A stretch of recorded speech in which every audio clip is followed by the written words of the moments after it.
기독교가 우리나라에 들어와서 전통적인 사상과 가장 크게 부딪힌 것이 바로 제사의 문제였습니다. 우리나라는 전통적으로 이 제사를 매우 중요하게 생각했죠. 제사를 거부하면 가족으로 받아주지 않을 정도로 심각한 갈등을 겪었습니다. 제사를 거부하는 것은 큰 불의라고 생각하고 무서운 핍박을 가하기도 했습니다. 조상도 부모도 몰라보는 게 무슨 진리냐, 그런 소리를 들어야만 했습니다. 조상을 존경하는 마음이 있다면 편안한 마음으로 공경의 표시로 절을 해도 되지 않느냐라고 설득하기도 했습니다. 자, 한 인간에게 있어서 죽음은 무엇일까요? 죽은 사람과 산 사람이 제사라고 하는 종교 행위를 통해서 서로 만나는 것, 그것이 가능한 일일까요? 인간이 세상에 태어나 죽음을 맞는 것은 결국 죄의 값입니다. 이 죽음의 길은 죄인으로 태어난 모든 인간이 다 같은 길을 걸어야 된다라고 하는 것을 필연적으로 보여주는 것이죠. 우리는 오직 살아계신 부모님께만 우리는 절을 할 수 있습니다. 아무에게나 머리를 숙이지 않습니다. 그것은 부모가 가지고 있는 권위를 존중하는 공경의 표시이기도 하죠. 로마 가톨릭은 1939년 교황 비오 12세가 중국 예식에 대한 훈령을 통해서 제사를 조상 숭배로 보지 않고 부모 공경으로 인정한다라고 했죠. 그래서 그들은 이런 문제에 별로 갈등이 없었습니다. 사람들은 이 제사 의식에 대하여 그 유래나 의미나 또 종교적인 뜻을 알지 못한 상태에서 이것이 전통이거니 또 남들도 하니까 해야 되는 것이니 이렇게 생각을 하기도 합니다.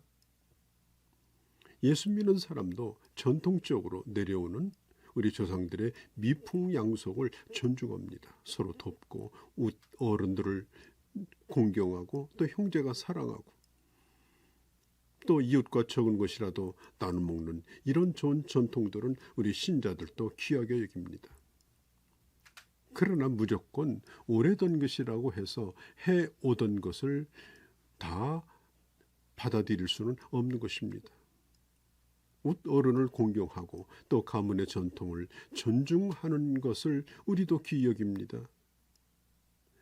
그러나 제사를 지내야 그것이 효도라고 하는 생각에 대하여 우리는 그걸 용납할 수가 없습니다.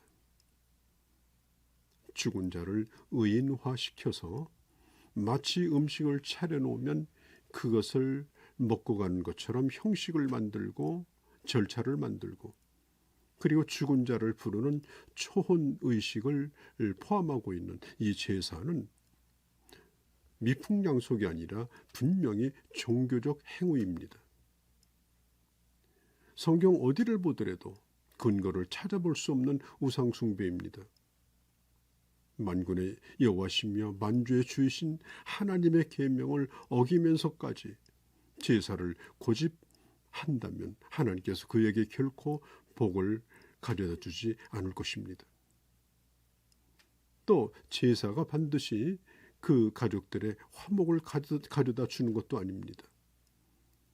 기독교인들은 명절에 온 가족과 더불어 더 깊은 교제를 나누는 의미 있는 시간을 가집니다. 하나님께 예배를 드리고 또 조상들에 대한 좋은 기억을 기억하고 또 기리는 시간도 갖습니다. 또 오랜만에 만난 가족들과 함께 정을 두텁게 만듭니다. 자, 성경은 말하기를 지혜가 부족하면 꾸짖지 아니하시고 후히 주시는 하나님께 구하라고 했습니다. 하나님은 놀라운 지혜의 공급자이십니다. 우리는 하나님께서 그 지혜를 구하는 자에게 응답하심을 우리는 믿습니다. 추석이나 명절을 당해서 이 제사 문제로 갈등을 겪을 경우 나는 기독교인이니까 너희는 알아서 해라. 그런 식으로 우리가 충돌하는 것은 지혜로운 모습이 아닙니다. 그들에 대하여 친절함과 유순함의 태도를 우리는 잃어버리면 안 됩니다. 그리고 하나님에게 지혜를 구하고 그리고 기회를 주기를 주님 앞에 구해야 합니다.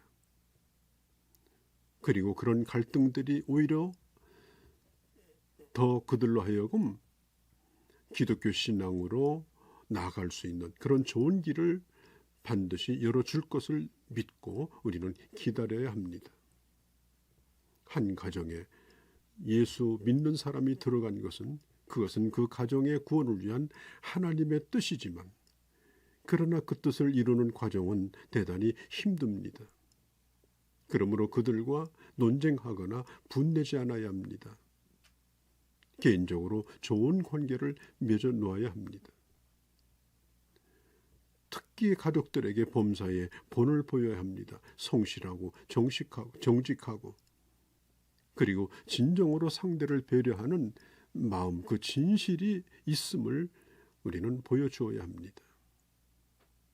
자, 신명기 18장 11절에 보면 초혼자를 너희 중에 용납하지 말라고 했습니다. 이 초혼자가 뭡니까?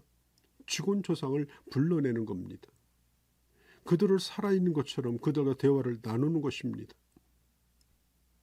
음식을 차려놓고 조상의 신들을 부르면 내려와서 그걸 건드리고 간다. 그리고 그것이 그 후손들에게 복도 주고 또 흉한 일도 내릴 수 있다. 어떤 그런 생각. 여러분, 이것은 분명히 성경적으로 보면 이건 옳은 것이 아닙니다. 길흉을 말하는 자, 복수라는 자의 말을 듣지 말라. 내 하나님 여호와께서 이런 일을 용납하지 않았다라고 신명기 18장 12절 14절에 말씀하지 않습니까? 자, 우리 민속명절인 추석은 핵국식을 가지고 조상에게 제사를 지내는 그런 제례를 하는 그런 명절이죠. 여러분, 그 척국식이 누구의 것입니까? 성경은 이 척국식은 이것은 하나님의 것이라고 말하고 또 하나님 앞에 감사해야 된다라고 말하죠. 그런데 죽은 자에게 예를 갖춰서 농사를 잘 되게 해주어서 고맙다고 그들에게 척국식으로 음식을 대접하는 것, 이것은 예전에 고대 종교에나 있을 법한 그런 정령 사상에서 비롯된 것입니다. 또 큰 나무에 무슨 영험이 있다고, 또 큰 바위에 기도하면 응답이 된다고 그렇게 믿는 것도 이것도 정령 사상입니다. 그리고 죽은 조상이 신이 되어서 자기들에게 강신하여 복도 주고 저주도 내릴 수 있다는 것도 이것도 고대 샤머니즘의 정령 사상의 한 부류입니다. 술이나 차를 올려놓고 술안주를 올리고 젓가락을 가지런히 놓고 또 식사 시간을 주고 그리고 그 앞에 절을 하는 이런 행동이 절대로 전통의식이라는 이름으로 감싸 안을 수 없는 그런 종교 행위인 것입니다. 성경은 사람이 죽으면 이 세상에 귀신이 되어 떠돌아다닌다는 사상을 인정하지 않습니다.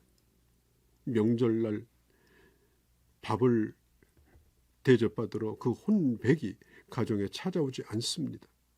성경에 보면 부자가 저 지옥에 갔을 때 나사로는 아브라함의 품으로 갔습니다. 저 지옥과 그리고 낙원이 분명히 분리가 되었습니다. 죽은 자가 살아나서 이 세상에 돌아와 말씀을 전할 수가 없다고 말합니다. 여러분, 성경은 음부에 떨어진 부자에 대하여 말하죠. 세상에 하나님을 모르고 살던 부자가 죽어서 음부에 떨어집니다. 너무 고통스럽습니다.